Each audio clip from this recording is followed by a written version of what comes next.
You got a raise. Or a better job. Or extra income. And for a few weeks, maybe even a few months, everything felt different. You breathed. Paid off some things that were pending. Felt like you were finally getting somewhere. Maybe you even made plans. An emergency fund. A trip. Something you always put off because the money wasn't there. And this time was different. This time you had more. So you allowed yourself a little more too. A slightly better apartment. A more comfortable car. Restaurants you used to avoid. Clothes that used to feel too expensive. It wasn't extravagance. It was proportional. You earned more, so spending more made sense. And then, without noticing exactly when, the feeling came back. That familiar feeling that money isn't stretching far enough. That you need to be more careful. That something isn't adding up. You look at your account. The number is bigger than it used to be. But the anxiety is the same. The same tension at the end of the month. The same mental calculator running in your head. The same feeling that something is missing, except now you earn more and it's still missing. And a question appears almost on its own. Where did the money go? Because you didn't do anything wrong. You didn't waste it. You just lived according to what you had. And somehow, that wasn't enough. Think about the exact moment you got that news. The raise. The promotion. The new contract. Remember the feeling? It wasn't just financial relief. It was something bigger. It was the feeling that you had arrived somewhere. That the effort had paid off. And in the first few days, you were careful. Responsible. You didn't change anything right away. But your brain was already working. First it was something small. A dinner you wouldn't normally choose. A piece of clothing you used to pass on. A subscription that seemed reasonable now that the account was looking better. Each thing individually made sense. You deserved it. You could afford it. It was proportional to what you were earning now. Then came the slightly bigger things. The apartment you were renting suddenly felt too small. Or too far. Or too plain for who you had become. The car that worked perfectly fine suddenly didn't seem to fit anymore. The vacations that used to be simple now had a different category. And every decision kept making sense. Because you had more. So spending more was natural. Now skip ahead a few months. You're looking at your account at the end of the month. The salary is bigger. The expenses too. And what's left over, if there's anything left over, is almost the same as before. You do the math in your head. Try to figure out where the money went. It wasn't one thing. It was everything. It was the better apartment that is now the standard. It was the more comfortable car that is now the minimum. It was the dinners out, the clothes, the subscriptions, the small upgrades that became the new normal. You didn't spend more because you wanted to waste money.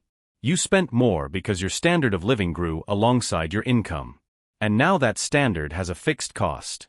A cost that consumes exactly what you earned extra. And you're in the same place as before.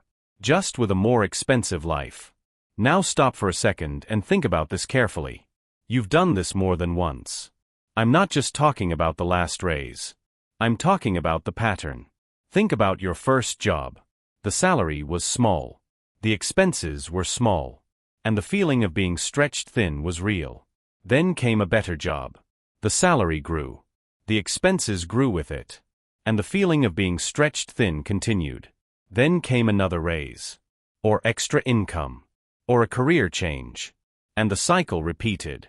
Each time with bigger numbers. Each time with the same feeling at the end of the month. If you stop to count, you'll realize you've been through this several times. And every time you arrived at the same conclusion.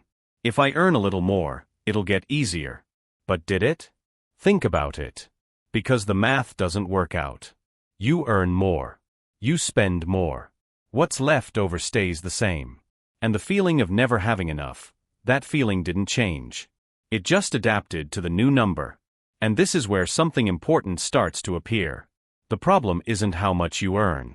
Because if it were, the feeling would have changed when the salary changed. But it didn't. The problem isn't how much you spend. Because you're not spending irresponsibly. You're spending proportionally.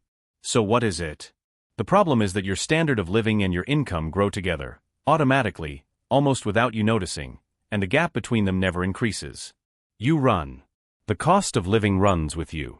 And you never get anywhere. There's a name for what's happening to you. Economists and psychologists call it lifestyle creep. The idea is simple. When income increases, expenses increase automatically alongside it. Not by conscious decision. Not by irresponsibility. But because the human brain has an extraordinary capacity to adapt to the new normal. What used to be a luxury becomes a comfort. What used to be a comfort becomes a necessity. And what used to be a necessity becomes the bare minimum. This process happens slowly. So slowly that you don't notice while it's happening. One upgrade here. One subscription there. A standard slightly higher than the one before. Each individual decision seems reasonable. The problem is the whole picture. And there's a second layer to this that explains why it's so hard to reverse. Psychologists call it hedonic adaptation. The idea is that human beings have a natural tendency to return to a baseline level of satisfaction, regardless of what happens to them. You earn more money. You're happy for a while. Then you return to the same feeling as before. You buy a better car. You're satisfied for a few weeks. Then the new car becomes just the car. You move to a bigger apartment. You're excited for a few months. Then the bigger apartment becomes just where you live. The pleasure fades. The cost stays. And you need the next upgrade to feel that feeling again. It's a cycle. Not of irresponsibility. Of neurology. Your brain was designed to adapt. To normalize. To always seek the next level. That mechanism was very useful for human survival over thousands of years. The problem is that in the modern world, where upgrades are available at any moment, where marketing was built specifically to exploit this mechanism, it works against you. Every time you adapt to the new standard, the previous standard loses its value. And you need more to feel the same. But there's a third layer that makes this cycle even harder to see. Lifestyle creep is invisible while it's happening. Because each individual expense makes sense. The better apartment makes sense. You work hard, you deserve comfort. The more comfortable car makes sense. You spend hours in traffic. The more expensive restaurant makes sense. You don't have time to cook every day. None of these decisions is wrong in isolation. The problem is that together they create a standard of living that grows faster than any raise can cover. And the result is always the same. More income. More expenses. Same feeling. As if you were on a treadmill. Running faster and faster. And staying in the same place. The good news, if there is good news here, is that seeing the pattern already changes something. Not because seeing it solves it. But because as long as you don't see it, you keep believing the next raise will be different. That this time there will be money left over. That this time things will change. And you'll keep waiting for a number that will never be enough. Because the number was never the problem. The money got bigger. The feeling of never having enough stayed exactly the same. And as long as you believe the next raise will change that, you'll keep running. On the same treadmill. In the same place. The money got bigger. The feeling of never having enough stayed exactly the same.